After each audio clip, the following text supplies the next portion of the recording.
Buenas tardes con todos y todas. Ya estamos emitiendo hoy un nuevo webinar de Darle un giro a la política. Darle un giro a la política es una iniciativa que está siendo impulsada por PNUD y UNB junto a otras instituciones aliadas como el Jurado Nacional de Elecciones, la Mesa de Concertación de Lucha contra la Pobreza, UNFPA.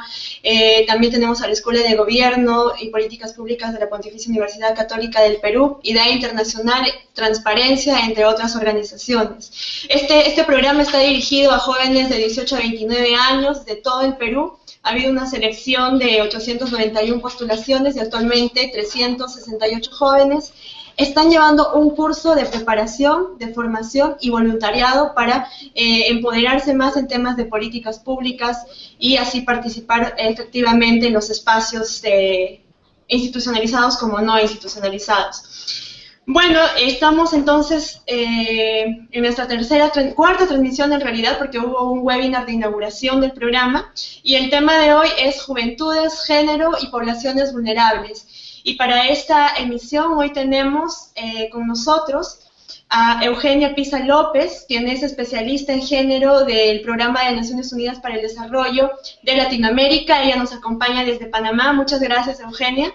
Estamos también con Juan Carlos Callirgos, quien es docente coordinador de la especialidad de Antropología de la Pontificia Universidad Católica del Perú. Y tenemos también a Milagro Suito, quien es representante del Jurado Nacional de Elecciones.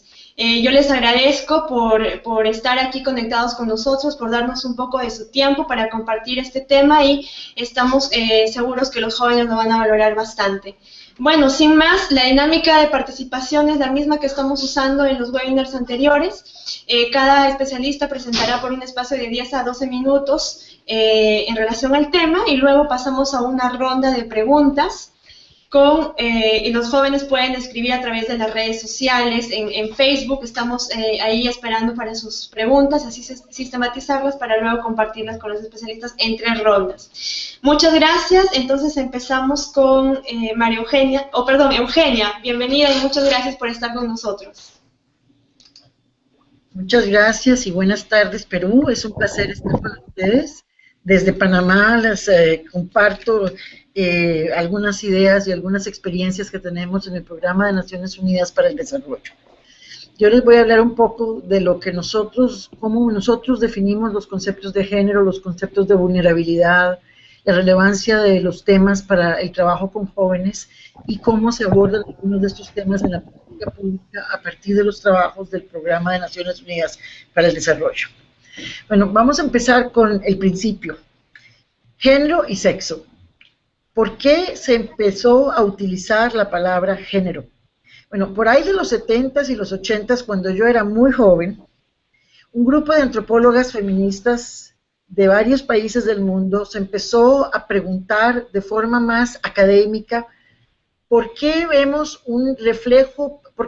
en las sociedades actuales una discriminación de las mujeres? Lo mismo si hablamos de Perú, de México, de Chile, de Argentina, de Uruguay, de Inglaterra, de Estados Unidos. ¿De qué se trata esta forma de discriminación? ¿Cuál es el problema el que estamos enfrentando? Aunque hay muchas diferencias entre las mujeres de clase, de grupo étnico, de religión, de país, de procedencia, vemos que hay una constante en la cual las mujeres tienen menos poder político, económico, social y menos control sobre sus propias vidas y sus cuerpos. Entonces, ahí empezó a pensarse, ¿será esto una cuestión hereditaria? ¿Será que esto es una cuestión del DNA de las sociedades y de las mujeres en particular, que nosotros somos inferiores naturalmente? ¿O será que esto es una construcción social a partir de relaciones de poder? Fue ahí como se comenzó a utilizar el concepto de género. ¿Por qué? Para diferenciarlo del concepto de sexo. Sexo son las atribuciones fisiológicas con las que nacemos los hombres y las mujeres. Género son las condiciones sociales, culturales, políticas y las instituciones de esas condiciones que nos van ayudando a definir lo que significa una identidad masculina o una identidad femenina. Entonces, ¿qué es lo que estoy tratando de decir? Que mientras sexo puede ser biológico, género es generalmente, casi en todos los casos, una construcción social. Y como construcción social está determinada por una variedad de factores.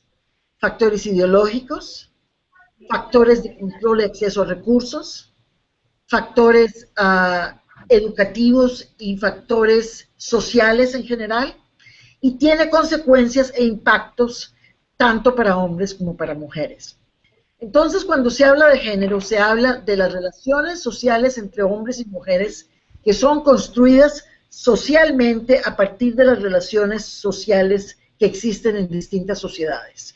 Perdón la repetición, pero es un poco para que entiendan que es una construcción social y por lo tanto, al ser social, es una construcción que tiene una diversidad de expresiones de acuerdo al contexto en el que se presenta. Es contextual.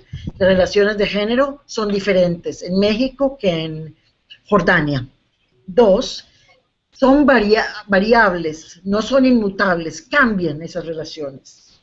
Tercero, las relaciones de género son relaciones donde se juega el tema del poder y se refleja en diferentes formas de poder. En ese sentido, las relaciones de género, cuando se habla de relaciones de género desiguales, lo que estamos hablando es que son relaciones entre hombres y mujeres donde el poder no está accedido de la misma manera. Podemos hablar de poder político o poder social, o poder en el contexto de la familia, o poder en el acceso y el control a los recursos económicos. La forma más extrema de expresión de las relaciones desiguales de poder entre hombres y mujeres es la violencia contra la mujer en el espacio íntimo y en el espacio público, que en muchas partes del mundo todavía hoy se considera como espacio privado, por lo cual que no compete al Estado y que le pertenece a la familia. Y ahora voy a entrar un poco más en algunos de estos detalles cuando lleguemos al tema de la política pública. Entonces, si género es una construcción social y es un proceso en el cual aprendemos a ser niñas y niños, mujeres y hombres desde que nacemos, es posible modificar esas relaciones a través de acciones propositivas y de procesos de cambio. Hay procesos de cambio radicales que cambian relaciones de poder y relaciones de género. Les voy a dar ejemplo. Como yo soy ya muchísimo más mayor que ustedes, les puedo contar que durante mi juventud había guerras en Centroamérica, había guerras muy importantes en El Salvador, en Guatemala, en Honduras, no en Honduras, en Nicaragua. Estas guerras tuvieron un impacto muy fundamental en las relaciones entre hombres y mujeres porque abrieron espacios que tradicionalmente no eran aceptados para mujeres. Tanto, por ejemplo, en la participación en las guerrillas, en la participación en hacer trabajos no tradicionales, en convertirse en proveedoras de la familia, etc. Entonces, hay momentos extremos, situaciones particulares donde la relación de género cambia, no necesariamente la relación de poder. Entonces, género es un tema social. Como es un tema social, le compite a las Naciones Unidas trabajar en los factores que contribuyen a generar desigualdades entre hombres y mujeres, porque nuestro papel fundamental es abordar los temas de exclusión, discriminación y abuso de los derechos humanos en el contexto de un desarrollo más amplio. Entonces, nosotros decimos que el hecho de ser mujer ya constituye una primera vulnerabilidad. Ahora, ¿qué significa? ¿Cómo definen, digamos, las agencias de desarrollo la vulnerabilidad de tal forma que podamos actuar sobre ella tanto a partir de respuestas estatales o apoyo a respuestas estatales, como a partir de apoyo a respuestas de actores no estatales? En primer lugar, la vulnerabilidad, y ya les voy a decir por qué género constituye una vulnerabilidad para empezar. Pero en primer lugar, la vulnerabilidad se genera en contextos donde hay riesgos y uncertainties, y falta de certidumbre, incertidumbres, que conjuntamente reducen la habilidad del individuo o la individua de protegerse a ella misma o a él mismo en contra de esos riesgos e incertidumbres y que pueda sobrevivir esos riesgos y esas incertidumbres de manera positiva. Lo que estamos diciendo entonces es que vulnerabilidad se produce cuando las personas no pueden responder de forma positiva y sobrepasar crisis que suceden alrededor de sus entornos. Ahora, la vulnerabilidad se puede generar por acciones sociales, por acciones físicas, por ejemplo, geológicas. Un terremoto genera vulnerabilidad. Pero dentro del contexto de la conversación de jóvenes, nosotros hablamos de que la vulnerabilidad de ciertos grupos resulta principalmente a partir de 2 o 3 factores fundamentales. Uno, vulnerabilidad social en grupos sociales que tienen una historia de exclusión y marginalización. Segundo, vulnerabilidad económica en grupos que históricamente tienen mayor acceso, control y uso de los recursos económicos, financieros y naturales. Y vulnerabilidad del cuerpo cuando ciertos grupos tienen menor control sobre sus propios cuerpos. Entonces, si pensamos en el género como una categoría de análisis de las relaciones de poder entre hombres y mujeres y los factores que se interrelacionan para generar relaciones desiguales de poder, vemos que ya desde un momento, desde un principio, hay un nivel mayor de vulnerabilidad si se habla de una mujer joven que si se habla de un hombre joven, porque en la mayoría de los casos la mujer joven tiene menos control de ciertos aspectos de su vida. Por ejemplo, reconozcamos que la condición de género está también atravesada por interseccionalidades. Entonces, hay diferencias entre las personas ricas y las personas pobres. Entonces, la vulnerabilidad de una mujer rica y la vulnerabilidad de una mujer pobre son radicalmente distintas. Puede ser que una mujer rica tenga vulnerabilidades en su integridad física, puede ser expuesta a violencia en su casa. Mientras que una mujer pobre, además de tener el potencial de que puede ser violentada físicamente, su estado de pobreza y exclusión económica le da una vulnerabilidad más allá. En el caso de los jóvenes, siempre se habla de que los jóvenes tienen vulnerabilidades relativas a su falta de control, sobre todo a los recursos políticos. Es decir, que los jóvenes no son actores sociales que tienen espacios suficientemente importantes en la sociedad para definir las políticas, los procesos, los espacios que respondan a sus necesidades específicas. Pero eso no es vulnerabilidad, eso es tal vez una forma de exclusión. Lo que hace a los jóvenes vulnerables son cierto tipo de factores que coadyuvan con el hecho de ser joven. Por ejemplo, en nuestras sociedades en América Latina sabemos muy claramente que hay una vulnerabilidad para grupos sociales excluidos, para grupos indígenas, para afrodescendientes, para minorías LGTBI. O sea, que hay ciertos grupos que socialmente experimentan prejuicio, menor acceso y control a los recursos sociales, políticos y económicos, y que viven además con una carga de una historia, lo que se llaman exclusiones duras, que son exclusiones que tienen una carga histórica. Eso los pone en situación de vulnerabilidad. En la nueva Latinoamérica de hoy, uno de los continentes más violentos de la región, estamos viendo también otra nueva forma de vulnerabilidad, y estoy viendo que mi tiempo ya casi se acabó. Por ejemplo, hablamos de los migrantes, los refugiados y los desplazados internos. Los jóvenes en estas condiciones, y especialmente en la condición de migrantes y refugiados, están experimentando formas nuevas y muy agresivas de vulnerabilidad. Desde niños hasta adolescentes son enviados en Centroamérica por sus padres como trabajadores ilegales a Estados Unidos, los ponen en condiciones de una migración sumamente riesgosa y a veces sin muchas capacidades para poder manejar esos contextos en los cuales se encuentran.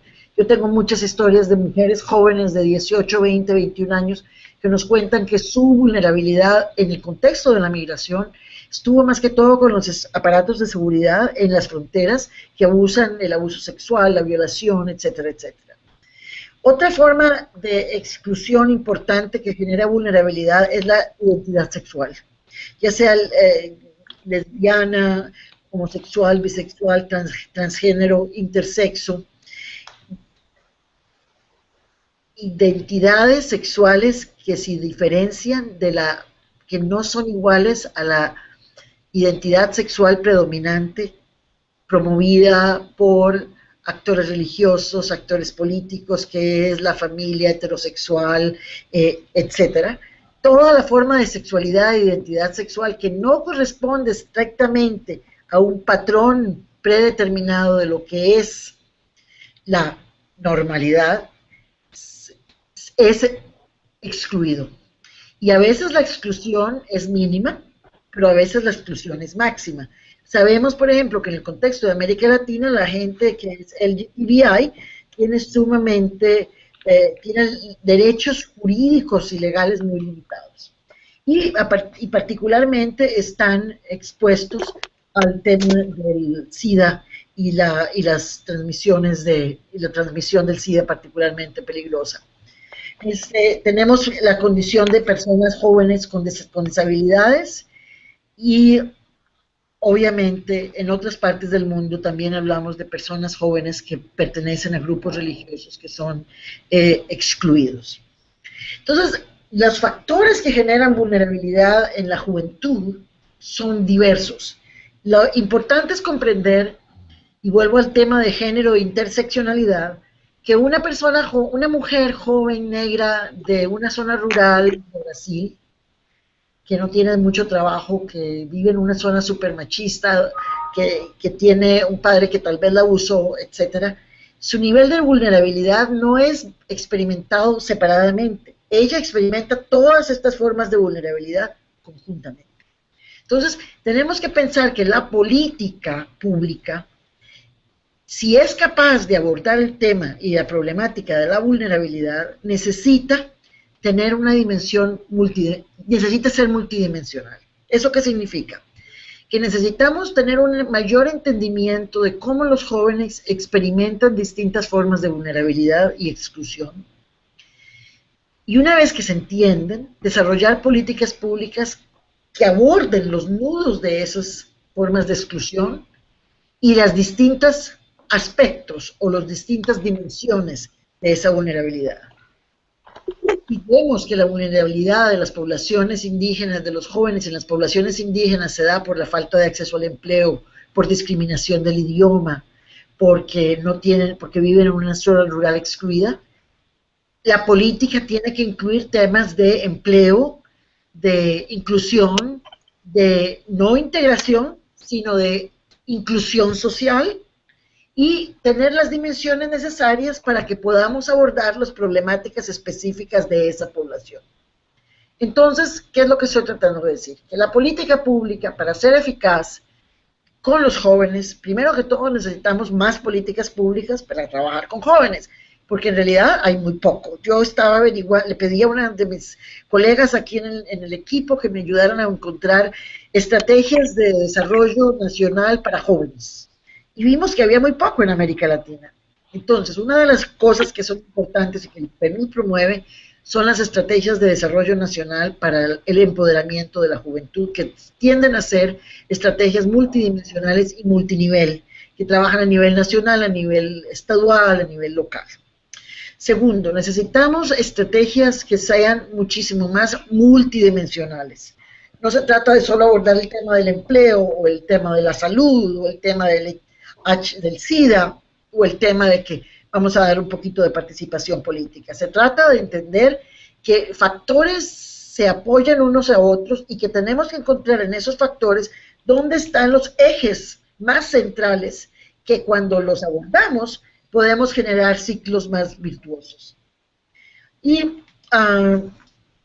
finalmente quiero mencionar que la política pública para jóvenes necesita de la participación y de la voz de los jóvenes.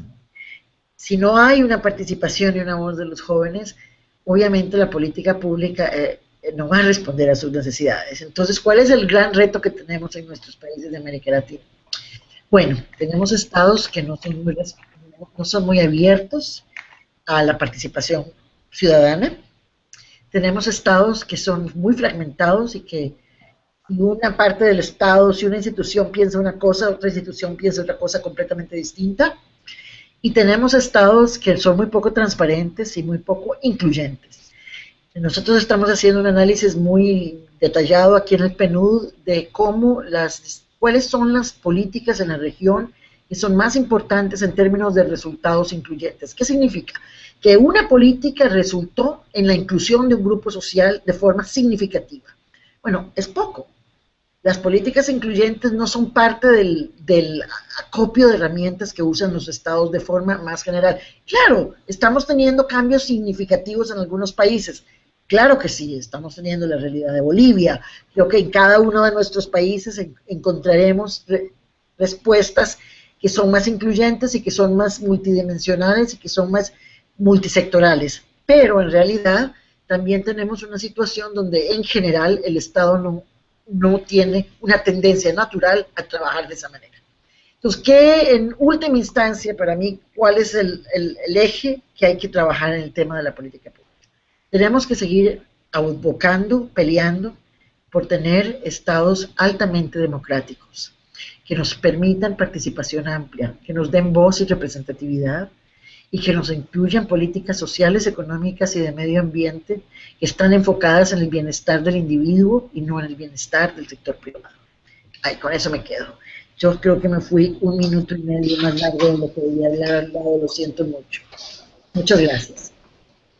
Eugenia, muchas gracias por tu presentación. Eugenia nos ha contado, nos ha explicado cuál es la diferencia entre género y sexo, ¿no? Y en esta ocasión nos estamos refiriendo más al tema de género, que son construcciones sociales que se realizan a partir de diversos factores. Ha hablado también sobre el tema de las vulnerabilidades, ya ha mencionado que estos se generan cuando las personas no pueden responder de manera positiva a las situaciones de la vida, ¿no? Nos ha mencionado 3 tipos de vulnerabilidades: las vulnerabilidades sociales, económicas y las vulnerabilidades hacia el cuerpo. En ese sentido, ella también ha hecho las diferenciaciones entre qué es la exclusión y la vulnerabilidad, ¿no? Y ha mencionado que las exclusiones pueden generar vulnerabilidades. Ha recomendado que es importante trabajar en el tema de políticas públicas, en el marco de una estrategia nacional de género, políticas multidimensionales también, que deben ser incorporadas, digamos, en el plano nacional para lograr el desarrollo, y ha mencionado que la importancia de la participación de los jóvenes, ¿no? Para construir ese tipo de políticas, y que también además generan estados mucho más democráticos. Y entonces nos ha invitado a que los jóvenes participemos y elevemos nuestra voz en relación a este tema. Muchas gracias, Eugenia. Ahora voy a dar pase a Juan Carlos Callirgos. Él es coordinador de la especialidad de Antropología de la Pontificia Universidad Católica del Perú. Muchas gracias, Juan Carlos, por estar con nosotros. Bueno, muchas gracias. ¿Se me escucha bien? ¿Sí? Sí, te escuchamos bien. Ok, bueno, en principio quería agradecer esta invitación.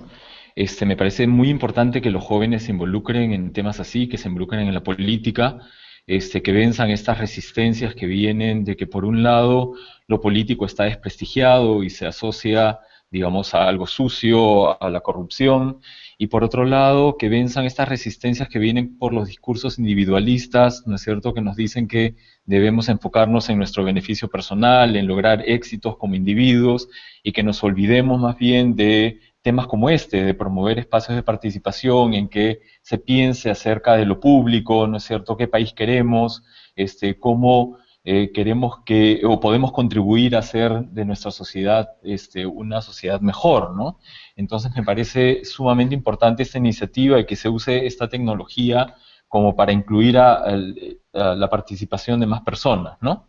Lo segundo que quiero decir es que Eugenia ha sido tan pedagógica y tan clara que me va a ser bastante difícil decir algo muy diferente a lo que ella ha dicho, ¿no? En realidad, solamente quiero agregar a lo que ella también ha explicado, por ejemplo, en la diferencia entre género, entre sexo y género, ¿no? Es que yo, como historiador y como antropólogo, porque tengo esas 2 profesiones, ¿no es verdad? Efectivamente, digamos, puedo estudiar en la historia y en diferentes sociedades, ¿no? Diferentes maneras de concebir lo masculino y lo femenino. En otras palabras, la noción de género surge para alejarnos, digamos, dejar de pensar lo masculino, lo femenino, ser hombre o mujer como algo natural, algo que deriva de nuestra biología o que deriva de nuestra fisiología, ¿no es verdad? Entonces, no son los cromosomas, no son nuestros cuerpos los que determinan, digamos, cómo un hombre o una mujer deba ser, sino que es en realidad nuestra cultura, nuestra posición social la que nos hace, nos convierte hombres o mujeres de una determinada manera, ¿no? Y esto, efectivamente, como decía Eugenia, es altamente variable. Es decir, uno se da cuenta de que la masculinidad y la feminidad ha ido variando a través de la historia muy fuertemente, ¿no? No hay que ver nada más hace unas generaciones cómo se pensaba de cuáles eran los comportamientos que podían asumir hombres y mujeres y no son los de que predominan el día de hoy, ¿no? Entonces, el concepto de género justamente trata de hacer ver de que hay una maleabilidad, ¿no es cierto?, en los arreglos que hacen que hombres y mujeres ocupen posiciones, actúen de determinadas maneras, cumplan ciertos roles y también desarrollen ciertas identidades, ¿no? Y lo mismo pasa si es que uno revisa, digamos, cómo hay diferentes arreglos en distintas sociedades. Es decir, aquello que a nosotros nos parece como natural en cuanto a roles que deben desempeñar hombres y mujeres, por ejemplo, en otra sociedad puede ser completamente extraño y en realidad hasta indebido, ¿no? Es decir, cada sociedad define lo que es propio para hombres y para mujeres de una diferente manera, ¿no? Entonces, el concepto de género es un concepto muy poderoso porque nos hace ver efectivamente que en realidad el género, las diferencias entre hombres y mujeres no son naturales, sino socialmente construidas, y por lo tanto, la lucha política es la que debe, digamos, o sea, nos da una herramienta política para que nosotros podamos luchar por el cambio y pensemos qué tipo de relaciones entre hombres y mujeres queremos, ¿no es verdad? Qué tipo de masculinidades y qué tipo de feminidades queremos, ¿no? Entonces me parece muy importante resaltar de que este es un tema vinculado al poder, como ha dicho Eugenia, y por lo tanto la lucha política, ¿no es cierto?, está ahí para, digamos, pensar, repensar la manera en que deben funcionar las relaciones entre los géneros, ¿no? Debemos pensar que el concepto de género también permite visibilizar que hay distintos accesos a recursos materiales, a recursos simbólicos, ¿no es verdad? Y que esto no es natural, que esto convierte a las mujeres, como dijo Eugenia también, en una población también vulnerable, ¿no? Entonces, eso me lleva a la segunda temática, que es cuáles son las poblaciones vulnerables. Yo no tengo una definición, digamos, como la que maneja Naciones Unidas, digamos, yo pienso que una población vulnerable es una población que no está en capacidad de ejercer sus derechos, ¿no? Sus derechos ciudadanos o sus derechos humanos, ¿no?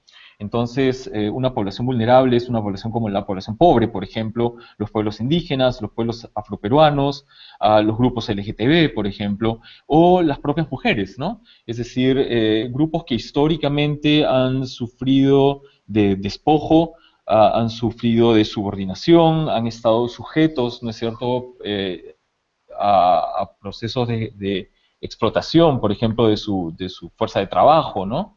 Y estos grupos no están en capacidad, debido a esta vulneración de derechos, ¿no es cierto? Perdón, a estas posiciones que se les han asignado socialmente, no han estado en capacidad de ejercer derechos, ¿no? Como ciudadanos o derechos completos como seres humanos, ¿no? Por ejemplo, ¿no?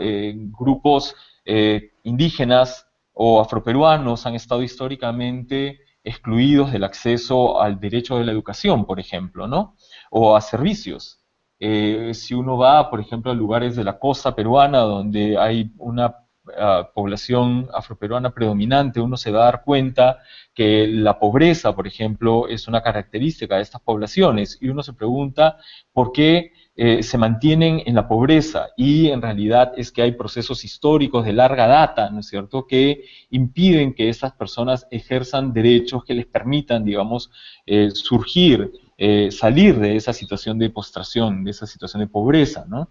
Hay entre estas poblaciones también imposibilidad de tener acceso a servicios, por ejemplo, del Estado, la educación, la salud, ¿no es verdad? Pero también no tienen acceso a prestigio social. No son poblaciones sobre las que recaen, por ejemplo, estereotipos, ¿no es cierto?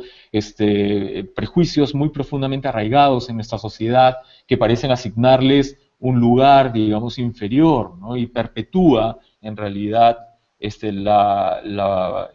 digamos, posición de inferioridad, ¿no es cierto?, en la que se ubican, ¿no?, en cuanto a ejercicio de derechos. Obviamente, una de las cosas más importantes que ha dicho Eugenia es que si hay,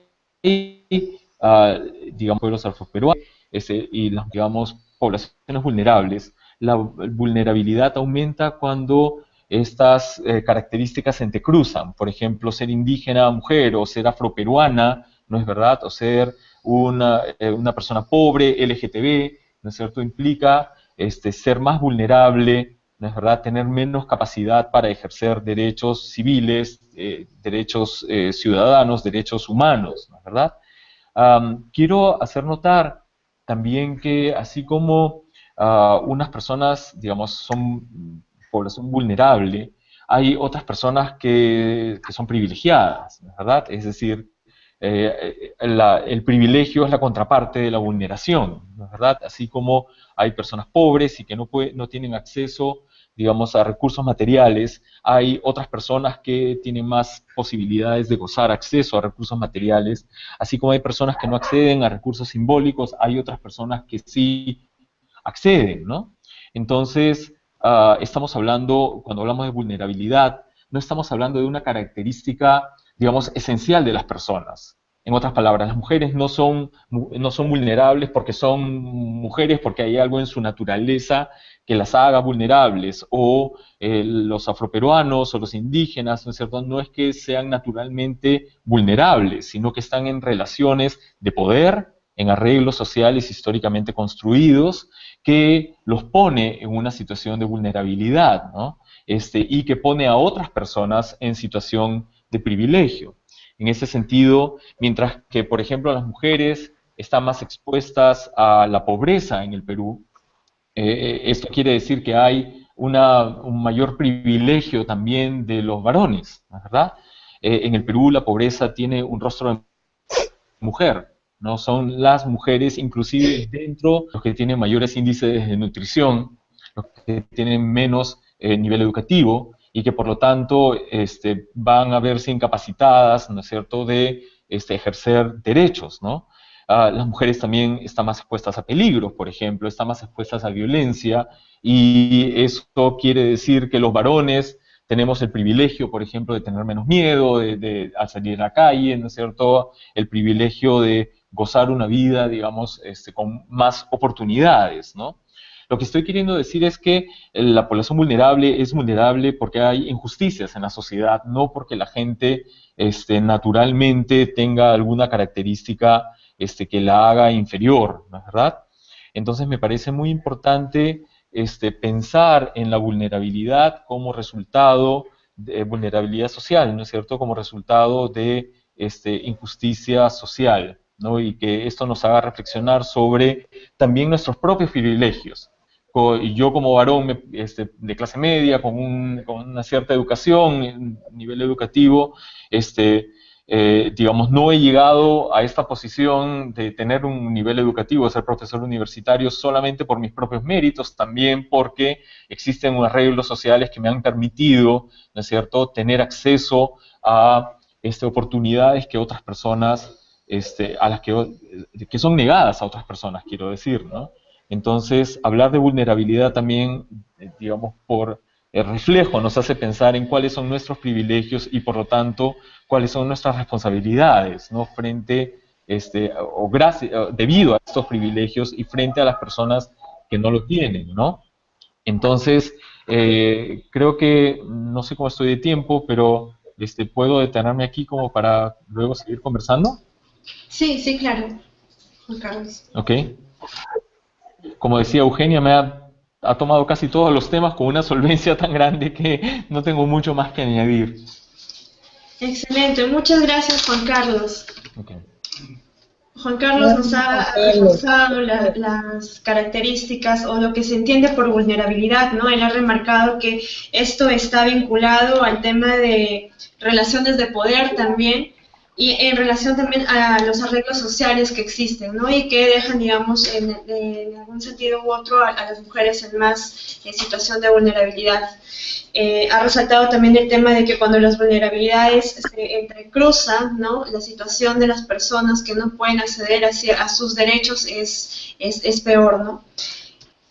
Bueno, voy a dar el paso a Milagros Suito. Ella es directora nacional de Educación y Formación Cívica Ciudadana del Jurado Nacional de Elecciones.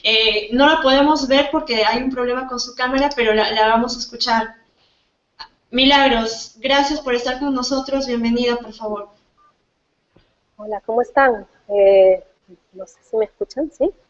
Sí, te escuchamos. ¿Puedes acercarte un poco más al micro, por favor? Sí, hola. Ahora creo que Ahí sí. está. Ok.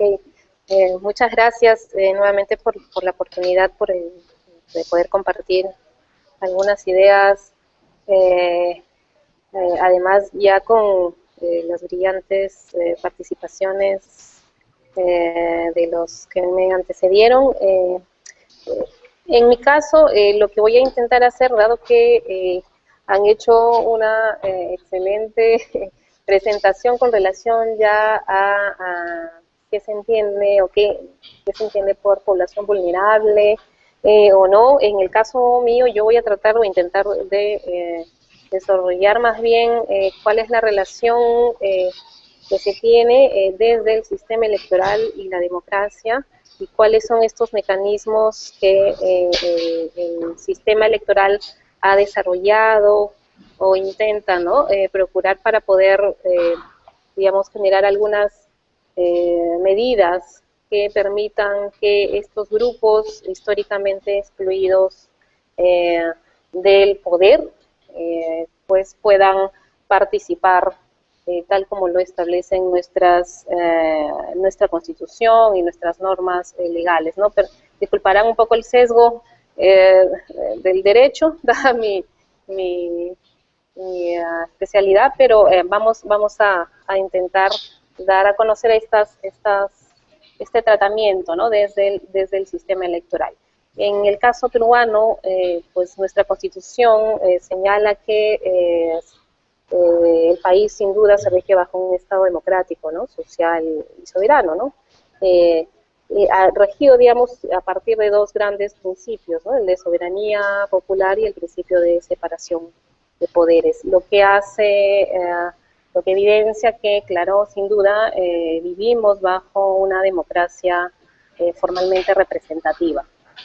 Y en la actualidad, pese que hemos tenido pues también sin duda una historia predominantemente pues autoritaria, marcada por muchos golpes de Estado, ¿no? Y interrupción de los regímenes constitucionales, también pues prevalece o vivimos en una democracia, aun cuando tengamos algunos problemas de desempeño, ¿no? De funcionamiento, y además con una percepción bastante baja, ¿no? De las instituciones políticas y una confianza bastante, digamos, también índices bastante bajos de confianza de la ciudadanía con relación a los partidos políticos, por ejemplo, ¿no? Son de las instituciones políticas que tienen una desafección, ¿no? De los ciudadanos en estos últimos tiempos.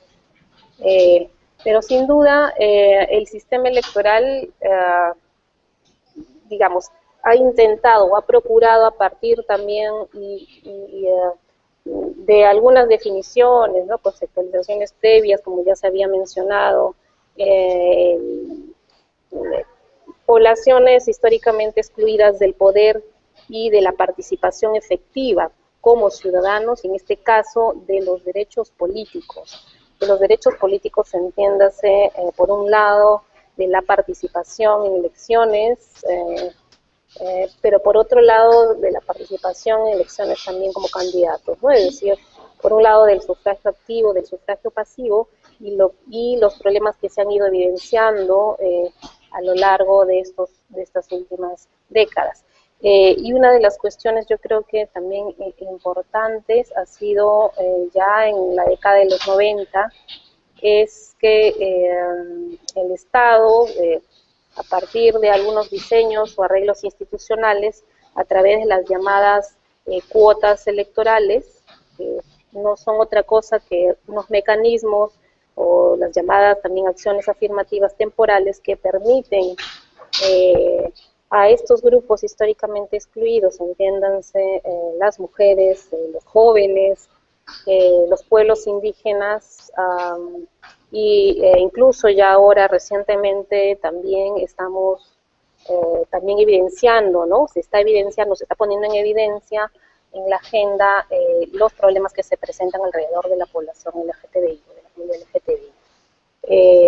Y estas cuotas, bueno, tuvieron en su momento el objetivo, la finalidad de corregir, ¿no? De corregir estas inequidades que el propio sistema reproduce, ¿no? De lo que se evidencia socialmente, esto se reproduce también en la arena o en el espacio político y en la competencia electoral, para ser más específicos. En esa medida es que estas llamadas cuotas electorales lo que han hecho es tratar de corregir, ¿no? Por lo menos temporalmente, esta desigualdad, porque de lo que estamos hablando aquí especialmente es de que estas poblaciones históricamente excluidas no tienen, pues, de manera efectiva, no se ejerce de manera efectiva los mismos derechos que los demás ciudadanos en un determinado territorio. En el caso peruano, por lo menos de estos últimos, digamos, cada uno de ellos en el ámbito electoral presentan determinadas particularidades y problemáticas también especiales, ¿no? Y en esa medida es que estas cuotas electorales, en el caso, por ejemplo, de las mujeres, que data ya desde el año 97, esta cuota lo que ha permitido es que haya un mayor número de incremento, pero todo el mundo, claro, se pregunta, ¿okay? Es importante, por un lado, que haya más mujeres en las instancias representativas, pero también es importante que haya una mejor calidad, ¿no? De esta representación. Como mencionaba, hablamos y estamos centrándonos, además de que aquí lo que interesa también es que el Estado, a través de diversas políticas públicas, en este caso de estas llamadas acciones afirmativas, genere una mayor igualdad en la competencia. En este caso estamos hablando de elecciones, de competencia electoral, y digamos que hayan menores inequidades en esa medida. Y muchas de las mujeres ahora, digamos, se han presentado ya no solamente este diseño de cuotas electorales, sino que, claro, ha tenido también tuvo un objetivo en su momento de generar de incrementar la participación de las mujeres, pero sin duda surgen también otros fenómenos, que, claro, y otras barreras, ¿no? Que limitan también la participación de las mujeres jóvenes y pueblos indígenas, porque ahí, claro, en el caso de las cuotas, recordemos además que hay una concurrencia, por lo cual en muchos de los casos lo que se evidencia es una discriminación múltiple también, ¿no? En la participación en los procesos electorales, y eso, digamos, ha generado, como mencionaba, que también surjan otras barreras, como en el caso de la participación de las mujeres, del llamado acoso político, que reproduce sin duda estos estereotipos, ¿no? Digamos, machistas, del acceso al poder, y que, claro, la mujer tiene que estar vinculada, relegada al ámbito privado y no al público. Entonces, van surgiendo, ¿no? Se van reproduciendo también en la arena política y en las campañas electorales. Eso se evidencia con mucha, digamos, crudeza, ¿no? Por decirlo también de algún modo. Y estas cuotas electorales, claro, son mecanismos que se han empleado de manera casi, diría yo, estándar en estos tres sectores de la población, pero, digamos, han generado también impactos distintos y diferenciados, ¿no? Por un lado, en el caso de las mujeres, digamos, y en el caso de los pueblos indígenas, claro, estos mecanismos han permitido, sí, por un lado, que haya presencia de estos sectores de la población, pero por otro lado también se han ido generando, ¿no? Algunas formas para que estos mecanismos que el Estado establece pues puedan no ser cumplidos, ¿no? Y en esa medida es que estas cuotas electorales, si bien es cierto, han sido importantes para promover la participación de estos sectores de la población, en algunos casos se discute, ¿no?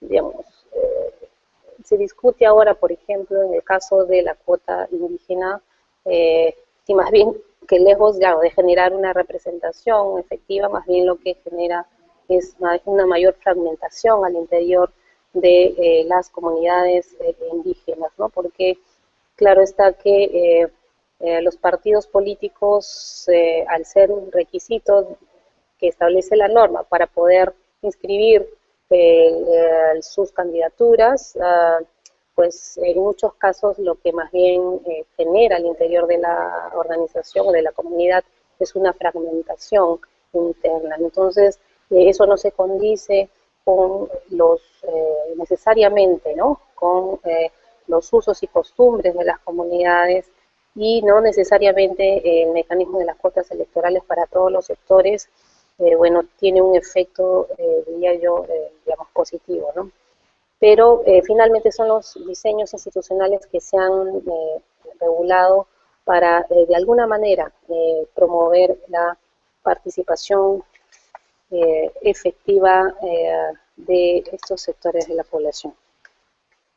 Y de otro lado, claro, también es evidente que en el caso de los jóvenes, de la participación política de los jóvenes, que por lo menos en nuestro país existe una cuota de jóvenes, por un lado, se ha generado alguna presencia, digamos, en instituciones como a nivel, por ejemplo, subnacional, en gobiernos locales o regionales, pero claro, todavía existen algunos desafíos con relación a seguir empoderando a los jóvenes en el marco de la participación política, porque si uno digamos, mira muy rápidamente algunos estudios, algunas cifras también, claro, muchos de los jóvenes no están participando necesariamente en los partidos políticos.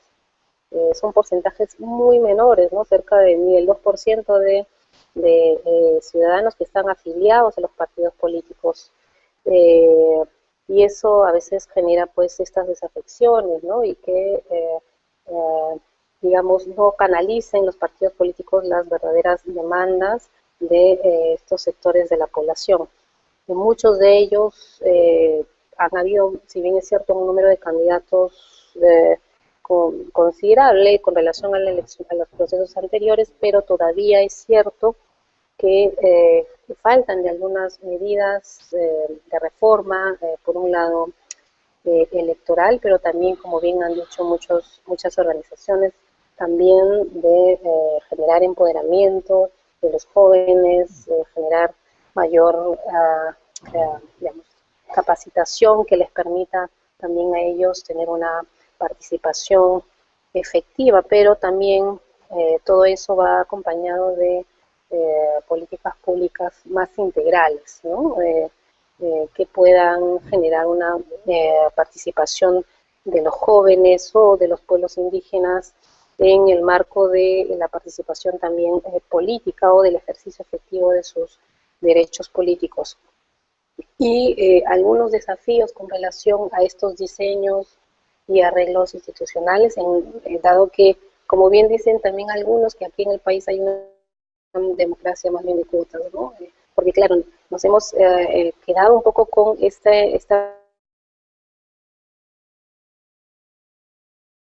sin las modificaciones respectivas. En nuestro caso solamente tenemos estos porcentajes mínimos y en comparación con otros países de la región donde ya hay otras medidas complementarias como la alternancia y en otros casos ya no hablamos de porcentajes mínimos sino de paridad.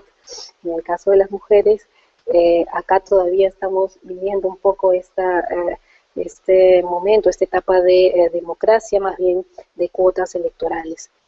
Pero también es evidente que hay otros desafíos que tienen que ver más bien con la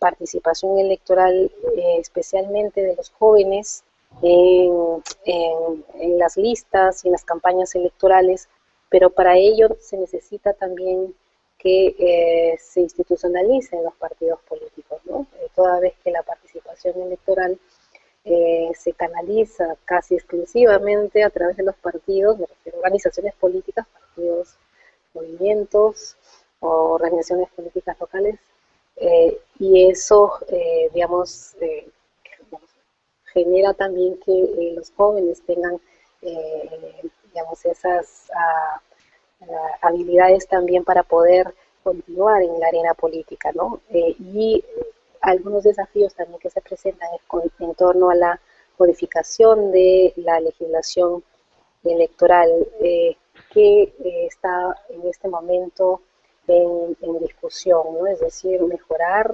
potenciar el sistema de partidos políticos. La democracia interna es un paso, yo creo que importante. De otro lado también, otro aspecto fundamental en este marco ya de la reforma electoral que puede permitir también mejorar la participación de estos sectores de la población es el financiamiento. En muchos países sí existe financiamientos directos, es decir, reciben los partidos políticos algunos montos específicos y en algunos casos un plus por, digamos, tener en las listas de candidatos a más mujeres o a más jóvenes. Entonces eso hace que el sistema también genere algunos incentivos para, digamos, mejorar la participación electoral de estos sectores de la población. Pero hay todavía muchos aspectos por digamos, por mejorar. Y claro, pasa por un lado por el mejorar el diseño electoral a través de reformas legales, pero también seguramente por desafíos ya de más largo aliento, ¿no? Como pues generar una mayor conciencia ciudadana y que el Estado pues genere además políticas públicas integrales en todo nivel.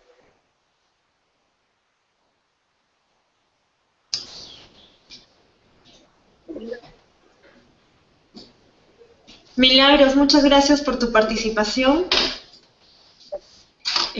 Hola. ¿Aló? ¿Sí? Ahora sí creo que te escuchan, se me perdió un poco. Sí. Gracias.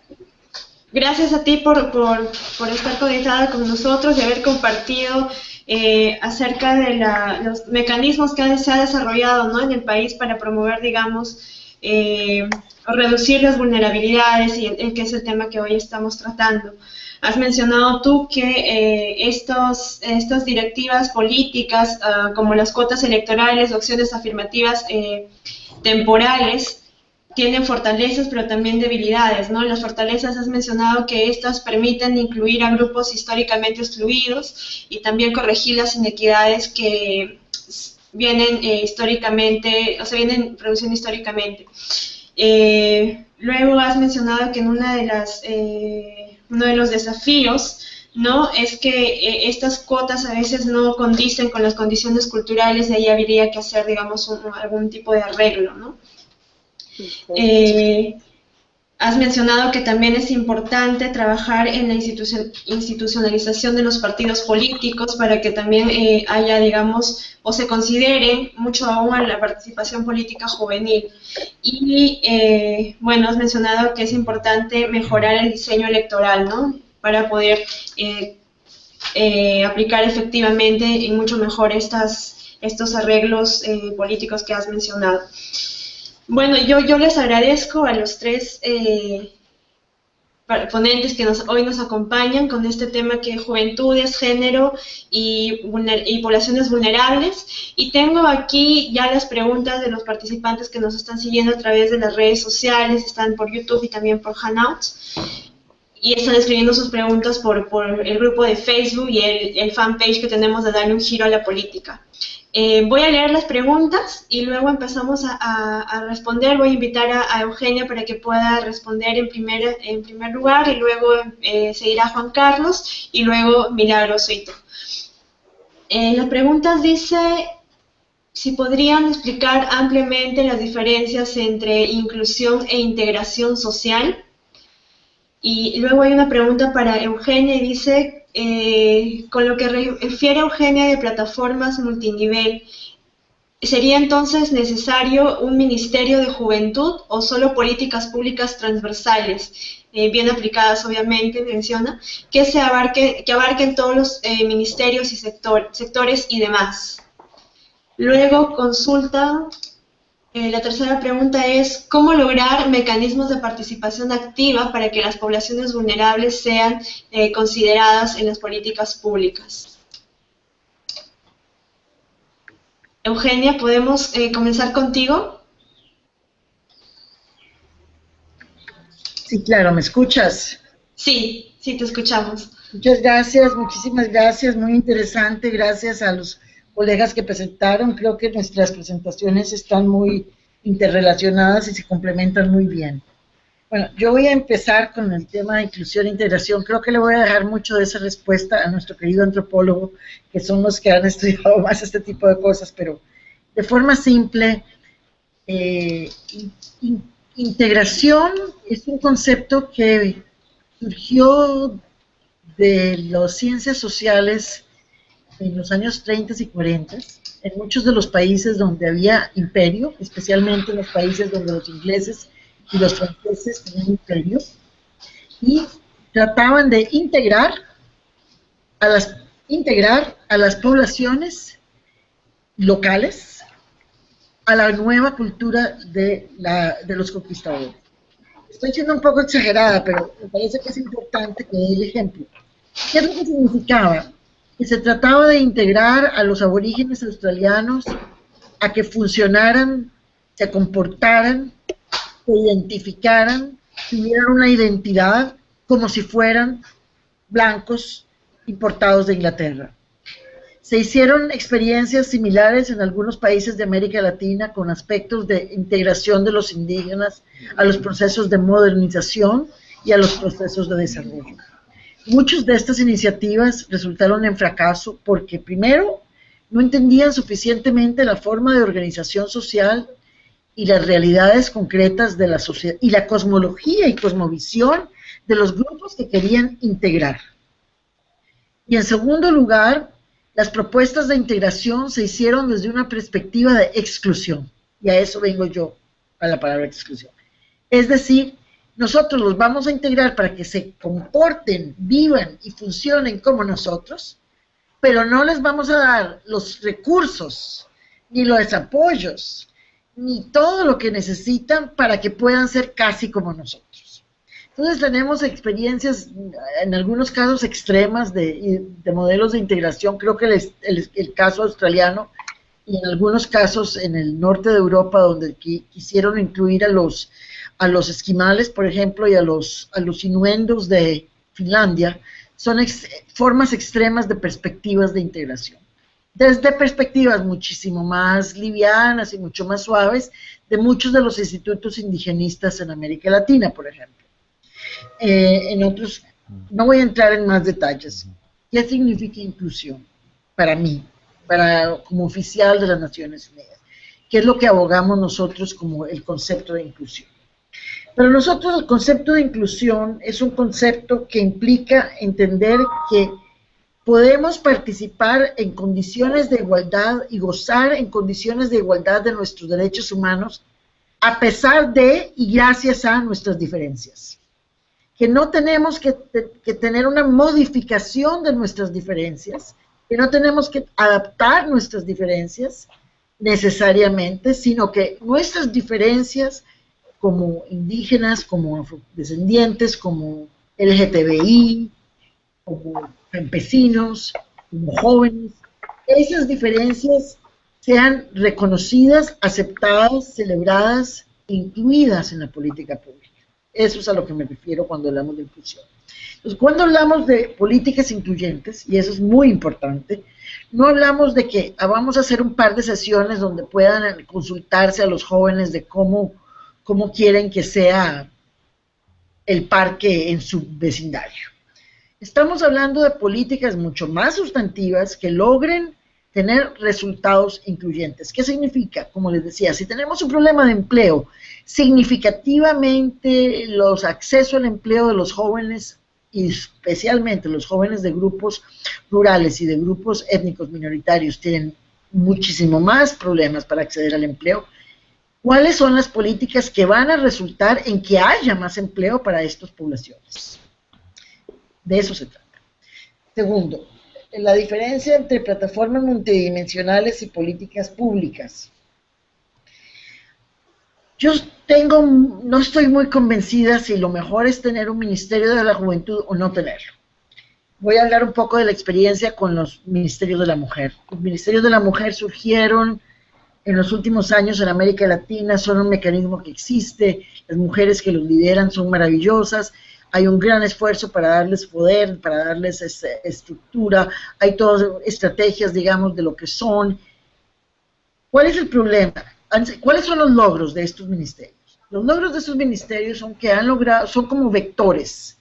Estos ministerios lideran a nivel de política pública, reconocimiento, concientización, áreas importantes que son fundamentales para que el Estado aborde el tema. Es decir, estos ministerios han puesto el tema de la mujer sobre la agenda y han peleado muchísimo para que los estados hagan mejores estadísticas, hagan mejores políticas, tengan mejores capacidades, incluyan a mujeres en sus burocracias, etcétera, etcétera.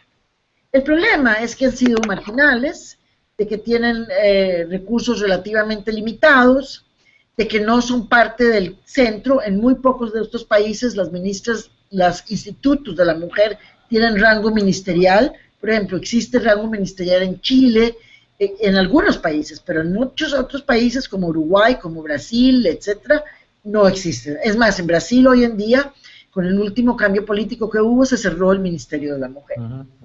Entonces, la experiencia es mixta. Yo, por lo menos personalmente, y aquí me quito el sombrero de Naciones Unidas un poquito para hablar un poco como yo pienso personalmente, yo creo que necesitamos hacerle sacudir al Estado, sacudirlo. El Estado tiene que ser sacudido porque como está no funciona. Crear un nuevo ministerio de juventud no nos va a abordar el problema de fragmentación, de corrupción, de falta de democracia. Yo creo que necesitamos pensar formas mucho más radicales, mucho más profundas de las modificaciones que tenemos que hacer en el Estado para lograr la participación genuina de las poblaciones excluidas y especialmente de los jóvenes. Esa es mi posición personal. Como oficial de las Naciones Unidas, obviamente pienso que hay un espacio importante donde los estados pueden mejorar sus capacidades para incluir, y la creación de institucionalidad y la creación de capacidades y de mecanismos para llevar a cabo y vectorear políticas para grupos con necesidades especiales es legítima y es importante. Ya vieron la posición personal y la posición institucional. La última, ¿cómo lograr la participación más activa? Yo creo que la participación más activa varía mucho en los contextos. Yo pienso que hay mucha participación de la juventud hoy. Tenemos las plataformas de las redes sociales que son sumamente participativas. Lo que pasa es que esas plataformas no se están utilizando suficientemente para procesos de cambio político. Entonces, estábamos hablando un poco anteriormente, nos estaban haciendo una presentación de cómo es la realidad de la participación política, la legislación, el marco legislativo de participación política de jóvenes en el Perú. A mí me parece que necesitamos pensar en cómo crear las alianzas estratégicas importantes, cómo utilizar formas tradicionales de participación desde la consulta a nuevas formas y plataformas como son todas las redes sociales, desde Instagram, Facebook, Connect, iLine, todo lo que existe en la web hoy, pero darle un giro político. Porque por el momento, si hacemos un vistazo muy rápido, solamente grupos con acciones muy negativas están usando estas plataformas como una plataforma política para el cambio. Y voy a darles un ejemplo de otra región del mundo. Uno de los grandes retos que vive el mundo hoy en día es el extremismo violento político de grupos religiosos. Es uno de los grandísimos retos que vivimos. Estos grupos han sido capaces de movilizar una gran cantidad de jóvenes políticamente hacia la violencia, para el uso de violencia. No vamos a entrar en estos detalles a los factores que consideran. Lo que estoy diciendo es que han movilizado a los grupos para violencia y usan las plataformas sociales. Si hoy, por ejemplo, en Irak, les doy un ejemplo y aquí termino. Hoy por hoy, en Irak, si un grupo extremista quiere mandar un mensaje, en aproximadamente 6 minutos le llega a 60,000 personas. Entonces, existe participación y existen plataformas de participación. Lo que tenemos que pensar es cómo transformamos esas plataformas individuales, y hablaba Juan Carlos de que hay que transformar lo individual a lo social, cómo transformamos esas plataformas y cómo movilizamos esas plataformas para cambios de transformación política por la vía política no violenta. Creo que por ahí anda un poco la propuesta mía. Gracias. Muchas gracias, Eugenia. Doy pase ahora a Juan Carlos.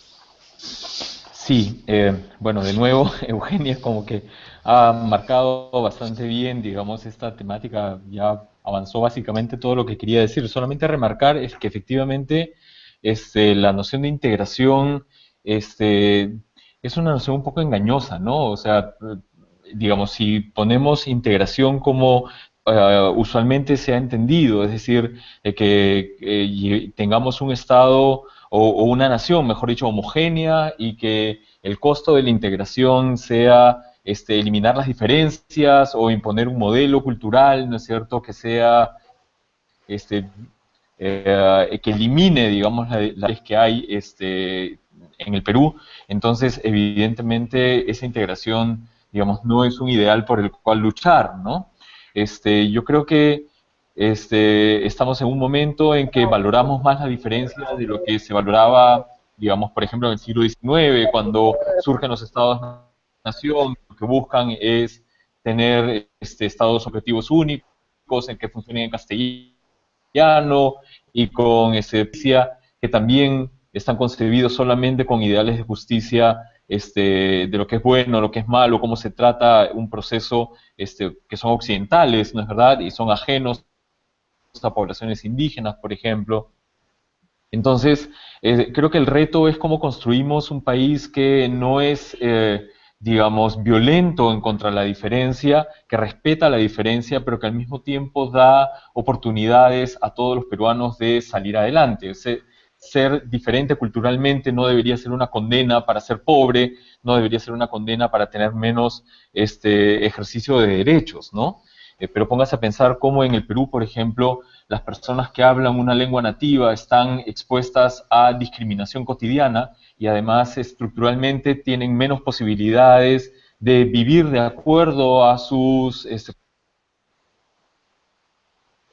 concepciones culturales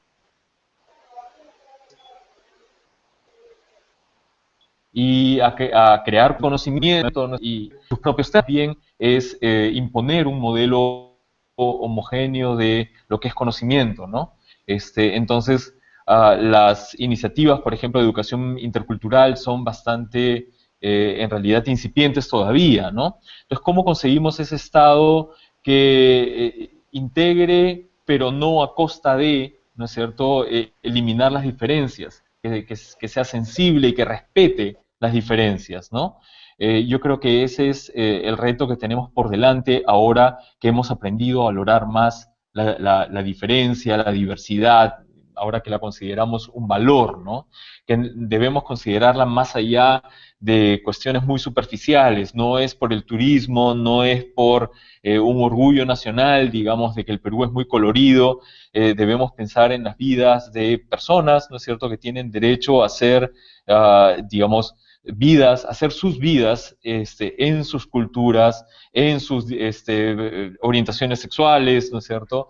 ¿Cómo hacemos un país más justo? Creo que es lo más importante, ¿no? Yo creo que detrás de la noción de integración social a veces hay esta idea de que, digamos, necesitamos una identidad única. Yo creo que lo que necesitamos tal vez es poder respetar más bien identidades múltiples, ¿no es verdad? Y digamos que todo el mundo tenga una oportunidad de tener su identidad o sus identidades y al mismo tiempo posibilidades de vivir, digamos, en ejercicio pleno de sus derechos, ¿no? Yo creo que por ahí va. Y en cuanto a la participación, bueno, participar, digamos, yo creo que un peligro de la sociedad actual es el individualismo extremo, pero también la apatía, el ser apático, el que, bueno, no me importa, digamos, lo que me importa es pasarla bien y me importa el ahora y, bueno, no es verdad, no me involucro en temas sociales o en temas de importancia para mi sociedad. Yo creo que es terrible, ¿no? Entonces, participar es importante. Ahora, ¿cómo hacemos que esa participación sea eficiente, ¿no es cierto?, sea efectiva y logre tener un impacto en la sociedad?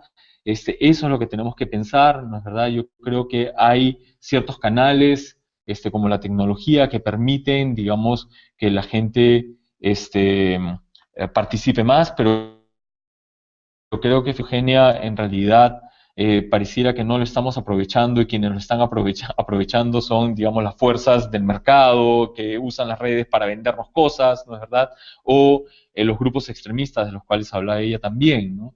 Entonces, ¿cómo volteamos esta situación y aprovechamos estas plataformas que pueden ser muy útiles para comunicarnos mejor, para participar políticamente? Creo que es un reto, pero al mismo tiempo creo que esta plataforma, la que estamos usando actualmente, es sí un ejemplo de cómo debe darse esto, ¿no? Entonces, bueno, con esto acabo agradeciendo de nuevo que hayan estas iniciativas que permitan más participación y utilización mejor de estas redes, ¿no? Muchas gracias, Juan Carlos. Milagro Suito ha tenido que retirarse, lamentablemente, porque en agenda tenía una reunión a las 4:30. De todos modos, agradecemos la participación de Milagros en representación del Jurado Nacional de Elecciones. Y vamos a hacer una ronda más de preguntas para cerrar ya el webinar de hoy. Y nos preguntan cómo se podría incluir el enfoque de género, está bien decir enfoque de género, en las políticas públicas. Y otra pregunta dice si podrían brindar algunos casos de éxito en relación a cómo se han incorporado el enfoque de género o género en las políticas públicas en Latinoamérica. Y terminan con una pregunta y dice, para Eugenia, dice, la cuota joven son lo que se viene fortaleciendo en las últimas elecciones, pero ¿cuál sería el rol del Estado, en este caso del Jurado Nacional de Elecciones, al hacer seguimiento a este tipo de inclusión? Dice, ¿cómo se logra el empoderamiento? Y generalmente me comenta, ¿no?, que generalmente en los cargos municipales se escoge poner a la cuota joven en los últimos lugares para que en caso sean elegidos no entren en gestión como regidores.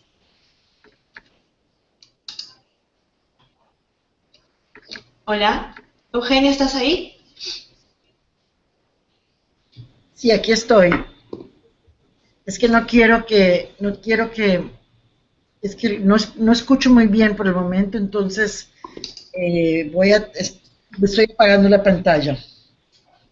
¿Cómo se introduce? Bueno, mira, la experiencia de la inclusión de género en las políticas públicas en América Latina tiene más o menos 20 años. 20 a 25 años. Esa es la historia. Ujú, Es una historia con sabor agridulce, digámoslo así. Tenemos progresos importantísimos y tenemos algunos vacíos que hay que abordar. ¿En qué hemos logrado, cómo se han logrado áreas de éxito?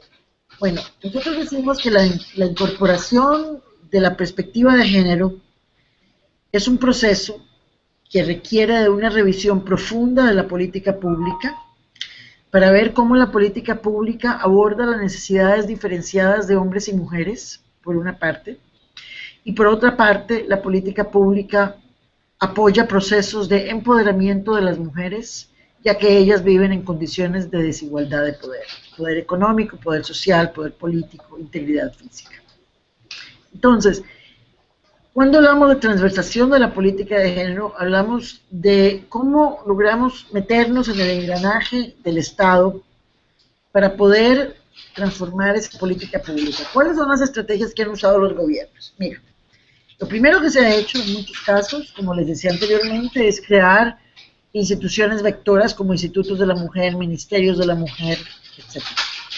Y se habla de crear una arquitectura de género dentro del Estado. ¿Qué significa eso? Que se crean capacidades de género dentro de las distintas instituciones del Estado. Se crean puntos focales de género, se hacen capacitaciones de género, etc. Esa es una de las estrategias más fuertes que se ha utilizado, que se llama crear una arquitectura de género, con instituciones vectoras y capacidades en distintas instituciones a nivel nacional, en los ministerios y a nivel subnacional, en las municipalidades, en los estados, gobiernos de estado, etc.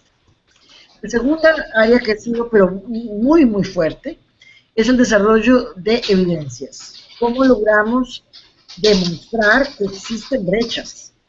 O sea, si nosotros queremos decir que la mujer es más pobre, pero no podemos demostrarlo, no vamos a poder lograr nada en cambio en la política pública. Entonces, un gran esfuerzo de los grupos feministas y de los grupos de mujeres dentro del Estado que se llaman femócratas, las feministas dentro de las burocracias, han tratado de trabajar mucho el tema del manejo de estadísticas. Cómo desarrollamos estadísticas sensibles al género, cómo desarrollamos datos que nos digan y nos evidencien la realidad de la mujer en las distintas condiciones, y cómo nos permiten entender dónde están las brechas entre hombres y mujeres en distintos temas, desde acceso al transporte, acceso a la salud, control sobre la tierra, acceso a crédito, acceso a financiamiento, etc. Tercero, una forma muy importante es a partir de lo jurídico. No nos olvidemos que nuestros estados son estados de ley, y las transformaciones y los cambios son a través de un proceso de transformación de la política pública a partir de las leyes. Ahí es donde se ha metido muchísima fuerza en América Latina. Leyes para promover la igualdad de la mujer o para penalizar la desigualdad de la mujer. Y algunas leyes son leyes con L mayúscula y otras leyes son leyes con L minúscula. Por ejemplo, yo diría que en áreas donde hemos logrado grandes avances muy importantes son áreas para la eliminación de la violencia contra la mujer. 22 países de América Latina tienen legislación contra la violencia contra la mujer.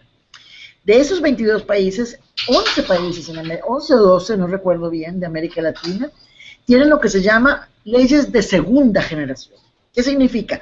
Que no solamente hicieron una primera ley para eliminar la violencia contra la mujer, sino que además revisaron esa ley 5 años, 6 años después y la mejoraron y la ampliaron para tomar distintas dimensiones de la violencia contra la mujer.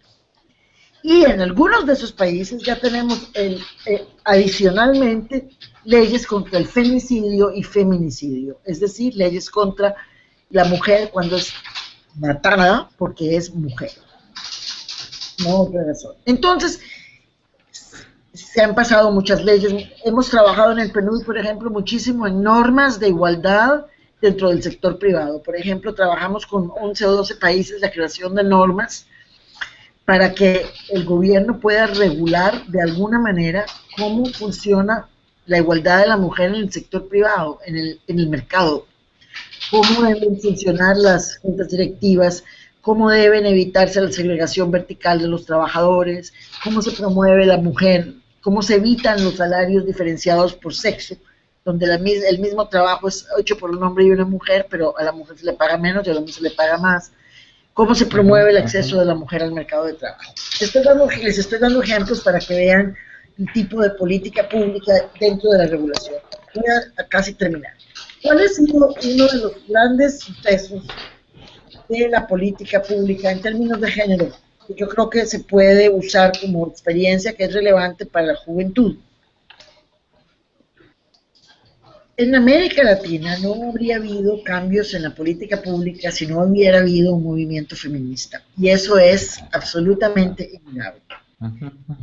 Ya fuera un movimiento feminista de feministas urbanas que regresaban en los 70s y 80s de los países donde estuvieron refugiadas durante las dictaduras en Sudamérica, ya fueran mujeres campesinas de los movimientos campesinos de mujeres en Brasil, Bolivia, Perú, Colombia, etcétera, ya sean mujeres migrantes que han hecho lideranzas, o sea, las mujeres han desarrollado una capacidad de movilización política tan fundamental que han sido capaces de impactar al Estado y que han sido capaces de impactarlo de muchísimas formas. Entonces, la alianza entre los movimientos sociales y los actores del Estado, los estados no son homogéneos, no son un bloque impenetrable, tienen fisiones, tienen gente que es más abierta, gente que es más cerrada, gente que quiere que participe, gente que no quiere. Pero esas alianzas estratégicas de asegurar que mujeres, que personas, que jóvenes estratégicos tengan poderes de decisión, accedan al poder, trabajar con los movimientos sociales, ha sido una cosa fundamental. Y entonces ahí vengo de nuevo al tema de la juventud. Yo creo que los jóvenes necesitan, ustedes como jóvenes, tienen que reconocer lo que decía nuestro colega Juan Carlos, que la participación política es muy importante, no es una cosa de vieja época, no es una cosa que es una pereza, no es una cosa de solamente que pereza, los políticos son corruptos. Sí, los políticos son corruptos, sí, pero hay políticos que no son corruptos también. Entonces, en ese sentido, ahí lo dejo. Gracias. Muchas gracias, Eugenia. Ahora doy paso entonces a Juan Carlos. Eugenia va hablando y la verdad es que yo siento mucha admiración por lo que dice, creo que lo ha redondeado bastante bien. Solo quiero remarcar, para un poco hilar las cosas que hemos estado hablando esta tarde, es que efectivamente los cambios que se han dado, por ejemplo, implementación de enfoque de género en políticas públicas y cambios que se van a seguir dando en el futuro, en realidad tienen que ver mucho con la participación política de las mujeres. En realidad, si no fuera por los movimientos feministas, estaríamos viviendo la época de la carreta. Entonces, los cambios se dan no porque los hombres se hayan vuelto bondadosos y quieran, digamos, soltar sus privilegios y hacer que las mujeres sean menos vulnerables, sino que los hombres hemos tenido que aprender de las mujeres, ¿no es cierto?, en sus exigencias por más justicia y menor desigualdad, ¿no? Entonces, yo creo que es muy importante todo lo que ha dicho Eugenia y creo que en que participar políticamente también implica participar por un cambio cultural, es decir, porque cambiemos nuestra manera de concebir el mundo, ¿no es cierto?, de mirarlo, y que aprendamos de movimientos LGTB, movimientos que están luchando y nos unamos a ellos, ¿no? Por ejemplo, yo trabajo en una institución educativa, ¿no?, que se precia por ser muy democrática y sin embargo, recién ahora estamos luchando contra el acoso en la universidad, el acoso sexual. Recién ahora estamos viendo que a pesar de que la población estudiantil es casi paritaria entre hombres y mujeres, el 30% de los profesores solo el 30% son mujeres. Y conforme hay una posición de mayor poder y prestigio entre los profesores, van desapareciendo las mujeres, ¿no? Entonces, hay una discriminación que es silenciosa, que no está en los reglamentos, ¿no es verdad?, que tienen que ver con la cultura. ¿Cómo cambiamos nuestra manera de pensar para no excluir, ¿no es cierto?, a las mujeres? ¿Cómo cambiamos nuestra manera de pensar para que los hombres no estemos amarrados a nuestros privilegios, que en realidad son privilegios relativos, ¿no es verdad?, porque nuestros privilegios contribuyen a hacer un mundo más injusto, ¿no? ¿Cómo hacemos eso? Y yo creo que en eso la participación política de las mujeres ha sido fundamental. Y por lo tanto, eso es una prueba de que la participación política sí logra evidenciar problemas, sí logra generar cambios, ¿no es verdad? Y por eso que es bueno que participemos políticamente. Hoy en día, por ejemplo, en el Perú estamos viviendo toda esta ola de rechazo a la violencia de género, que ha generado, digamos, una marcha inmensa con miles de personas en las calles, protestando en contra de la policía. Yo creo que esa participación en las calles, ¿no es cierto?, en movimientos que se han generado a través de redes también, dicho sea de paso, a través del Facebook, a través del Twitter, ¿no es cierto?, es fundamental. Debemos participar en esos espacios, debemos participar hombres y mujeres, aprender, ¿no es cierto?, de las mujeres y de sus demandas, aprender las luchas feministas a través de la historia me parece fundamental, ¿no? Yo creo que los jóvenes tienen tienen muchas posibilidades en este sentido de participación, de comunicación a través de las redes. Creo, sin embargo, que deben aprender de la participación, sobre todo de los grupos de mujeres mayores, ¿no?, en edad. Creo que participar políticamente implica recoger ese bagaje, ¿no es verdad?, no olvidarlo, aprovecharlo más bien, porque ahí hay muchas lecciones, creo, de cómo se pueden producir cambios positivos en la sociedad. Creo que una de las cosas que nos podemos sentir más orgullosos, aunque claro, como dice Eugenia, esto es mixto, ¿no es cierto?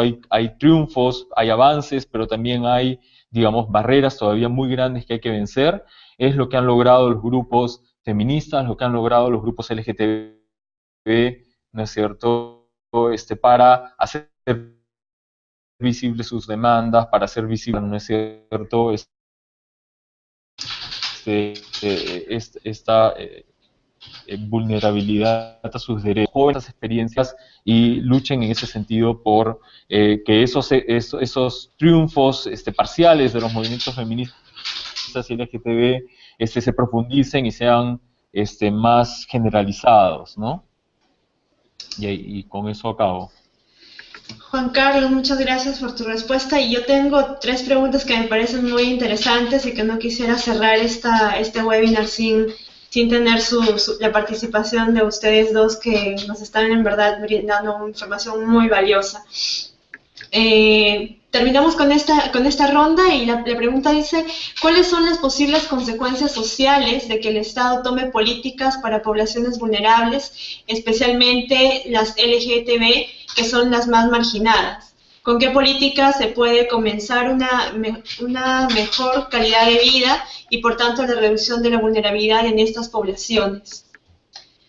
Otra pregunta dice: ¿de qué manera? Voy a parafrasear porque está un poco complicada la redacción, y yo creo que se refiere a que si ya estamos hablando de juventudes que están en riesgo y también a veces en situaciones de vulnerabilidad, ¿cómo es que ahora se considera a los jóvenes como una solución, ¿no?, a problemas, y en lugar de ser vistos, dice, únicamente como integrantes de una sociedad dentro de una comunidad llena de problemas?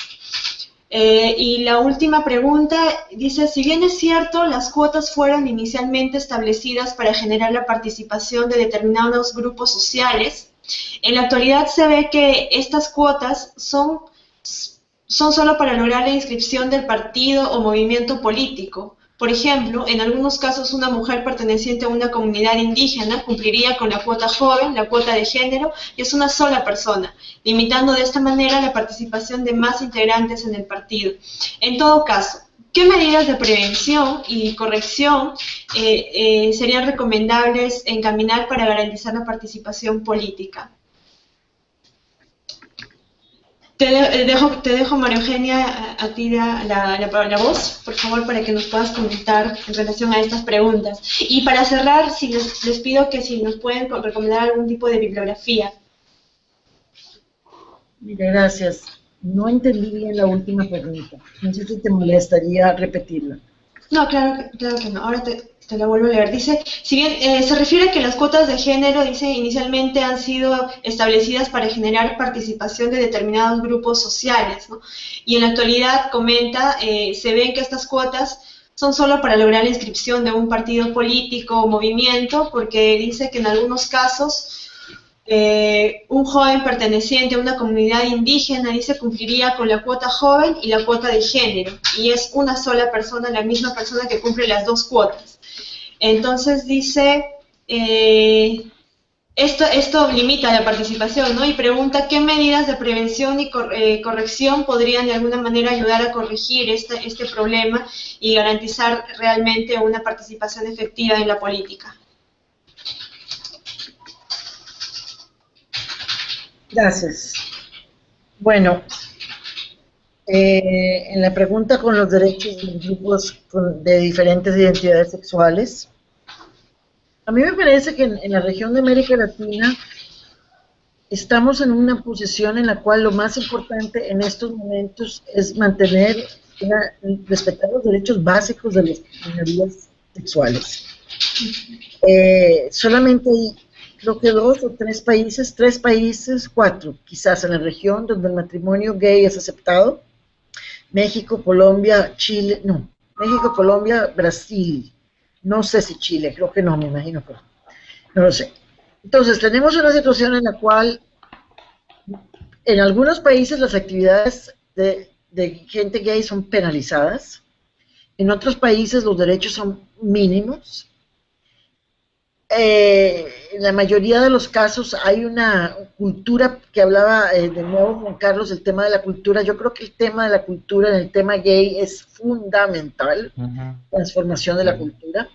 Entonces, a mí me parece que en estos momentos en América Latina, la lucha en América Latina en estos momentos es para trabajar el tema de derechos humanos de las comunidades gay, lesbian, transgender, etc.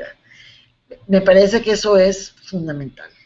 Cuando se logren ciertos derechos que se han logrado en otros países, el derecho al matrimonio, el derecho a tener acceso a los mismos servicios, el derecho a servicios gratuitos y facilitados, a medicinas gratis si tiene SIDA, etc. Y no es que solo la gente gay tenga SIDA, pero ha habido una mayor población gay con SIDA, por ejemplo.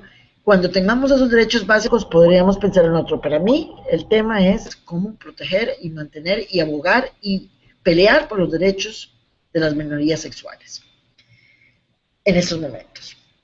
Y de su participación y de su voz y de su derecho a su identidad diferente. Segundo, cómo lograr que los jóvenes que no haya lo que llaman en inglés tokenismo, no sé cómo se dice en español.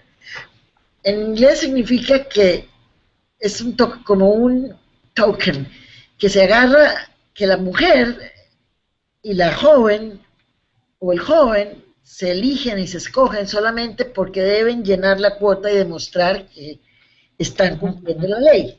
No sé cómo se dice eso en español. Bueno, ese es un problema, digamos, de cómo se disrupta. Yo no soy una experta en las leyes, en la ley de cuota, ni tampoco en leyes de participación política. Hemos tenido una discusión muy profunda en el movimiento de mujeres de las ventajas y desventajas de las cuotas políticas y de cómo se han desvirtuado las cuotas en su implementación por parte de los sectores que quieren evitar que haya más espacio político para las minorías, para los excluidos y para las mujeres. Lo único que puedo decir es que tenemos que pensar en modelos de participación política tanto formales como informales. Los formales, revisar un poco las leyes, revisar un poco los modelos de participación y los modelos de cuotas, los modelos de votación, los modelos de democracia legal, digámoslo así.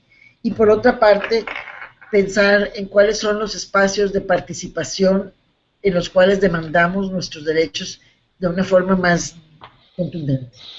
No se puede el uno sin el otro. Yo creo que siempre es importante. No pensemos que solamente la Constitución y la ley nos van a garantizar nuestros derechos. Los derechos se garantizan cuando hay una Constitución que nos lo garantiza y cuando hay una población que garantiza que sus derechos sean escuchados y que los demanda. Como dicen en México, a Dios rogando y con el mazo dando. Bueno, eso es lo que pienso. Gracias, Eugenia. Juan Carlos. Sí, yo solamente quiero decir algunas cosas como cuán atrasados estamos en derechos LGTB. Hace un año y medio el Congreso peruano se negó a reconocer entre los crímenes de odio los crímenes por homofobia. Es decir, hemos avanzado en reconocer el feminicidio como un crimen específico, ¿no es verdad? Pero sin embargo se rechazó incluir crímenes de odio por homofobia, en realidad gracias a la intervención de sectores conservadores de iglesias, ¿no? Al mismo tiempo, el Perú no tiene políticas de lucha contra homofobia, ¿no es cierto? Por ejemplo, cotidiana en las escuelas, el bullying, ¿no es cierto? A pesar de que hay leyes contra la discriminación sigue siendo o estando muy presente contra la población LGTB. Es más, tampoco somos uno de los pocos países que no ha recogido algún tipo de legislación de matrimonio, aunque sea unión civil. Yo no estoy de acuerdo con la unión civil porque yo creo en la igualdad y yo creo que, digamos, si hay igualdad tiene que ser absoluta y plena, ¿no es cierto? Pero tampoco hay el proyecto que se presentó de unión civil, tampoco fue aprobado en el Congreso. Creo que hay una gran hipocresía, ¿no es cierto?, en los sectores políticos peruanos, que impide avanzar en todo lo que es derechos LGTB. Y yo soy de los que piensa que una democracia no es democracia, digamos, hasta que las poblaciones más vulnerables, y me estoy refiriendo tal vez a las poblaciones transgénero, ¿no es cierto?, conocidas como travestis en el Perú, que son vulnerables entre los vulnerables, ¿no es verdad?, con expectativas de vida muy bajas, con posibilidades de ingreso al mercado laboral tremendamente desventajosas, ¿no es verdad? Con pobreza muy severa, ¿no? Estas poblaciones, mientras que estas poblaciones no tengan vidas dignas, en realidad no vamos a ser una sociedad que merezca llamarse democrática, ¿sí? Entonces, yo creo que necesitamos luchar en esto para que las políticas públicas se involucren, o sea, el Estado se involucre a través de políticas públicas en lucha contra la homofobia, en el cambio cultural, que haga ver que no hay ningún derecho para negarle a una persona a ejercer su sexualidad tal como le plazca, ¿no es cierto?, como le parezca, y que eso, digamos, no tiene en principio nada de malo, ¿no? Entonces, debemos exigirle al Estado precisamente políticas concretas, ¿no es cierto?, legales y de búsqueda de cambio cultural para este tema, ¿no? Y en ese sentido yo creo que los movimientos LGTB están haciendo avances, sus voces, y debemos sumarnos, ¿no? No para, digamos, imponerles, creo que ellos saben bastante bien cuáles son sus problemas y ellos saben bien cuáles son sus demandas y sus necesidades. Entonces, nuestro rol es de escuchar, ¿no es cierto?, y apoyar, ¿no? No controlar, digamos, esos movimientos, sino más bien dejar que tengan su propia voz y sus propias demandas sean escuchadas legítimamente, ¿no? Bueno, yo creo que con eso cierro. Yo también tengo mis ambigüedades respecto a las cuotas, ¿no es cierto? Tampoco soy un experto respecto a eso, pero sin embargo entiendo la lógica de la imposición de cuotas. Sé que se le está sacando la vuelta a las leyes de cuotas mediante esto de los tokens, como nos decía Eugenia, ¿no es cierto?, que es muy común acá en el Perú. Y creo que lo que debemos hacer es participar en política, para que los partidos sepan que no aceptamos esos tokens, que queremos una participación más efectiva, ¿no es cierto?, de poblaciones vulnerables y de jóvenes también, ¿no? Y bueno, con eso acabo.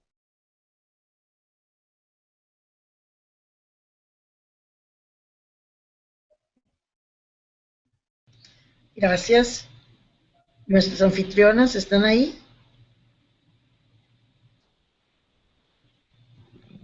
No le escuchamos a las anfitrionas. ¿Nos escuchan ustedes? Sí, Sí, perdón, ahora. estaba apagado mi micro. Decía que les Ujú. agradecía mucho por la oportunidad que hoy nos han dado de poder contar con su participación en este webinar Mm. y que ha sido una tarde muy rica en conocimiento y les agradezco infinitamente y les doy paso ya para que se puedan despedir y si puedan recomendar algún tipo de bibliografía.